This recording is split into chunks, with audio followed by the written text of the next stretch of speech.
I have a client who we've been denied now 2 times for service connection for a few things. It is in his medical record that he had these injuries in service, and VA concedes that. VA says in favorable findings, yes, we see that you injured your leg in service. He still is having leg problems now. It's been a long time though. So he served Vietnam era, and now he's older, and that same issue he had with his leg is still ongoing. Well, VA says, yeah, we see you have a leg issue now too, but we don't see anything in between that connects your current leg issue with your in-service leg issue. So we are getting additional evidence in the form of personal statements from people who knew him then and know him now and can attest to the chronicity of symptoms. So often VA's examiners will apply the wrong standard.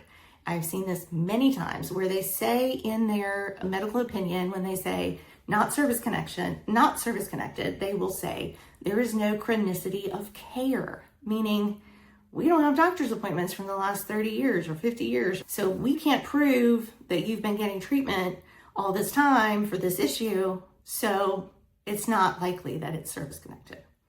That is not the standard. The standard is chronicity of symptoms. And you, the veteran, can attest to symptoms, right? You are trustworthy to be able to say, hey, my knee was hurting in service. My knee has hurt ever since. No, I haven't gone to the doctor every time my knee hurt. I took ibuprofen like you told me to, right? In the military, they just give out ibuprofen like candy, and they expect you to power on, power through, keep going. And then that comes back to bite you when you're trying to do a disability claim years later and say, hey, listen, I hurt my knee in service and it's continued to hurt. VA then says, well, we don't see the medical records. Well, the climate in my unit was you don't go to medical. You just take some ibuprofen and you power through.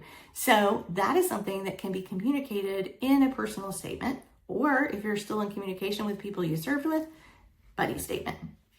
All of that is gold. And we communicate that to VA and say, you misapplied the standard. It is not chronicity of care. It is chronicity of symptoms. And here is the M21 guidance that tells you that the veteran is capable of telling you he has had chronicity of symptoms. And here is his statement to that effect.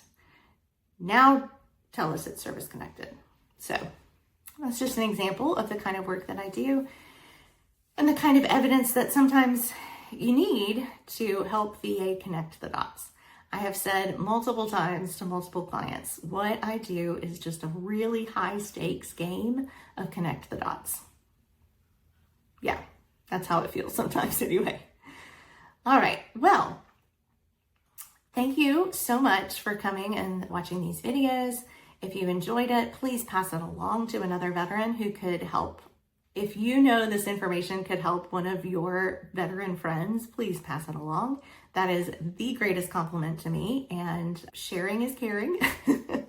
So thank you so much. If you're not already a subscriber, please subscribe, like, do all the things, you know. And if you or someone you know needs help with some appeals, thevocalveteran.com is how you can get started working with me. All right, have a great day, y'all.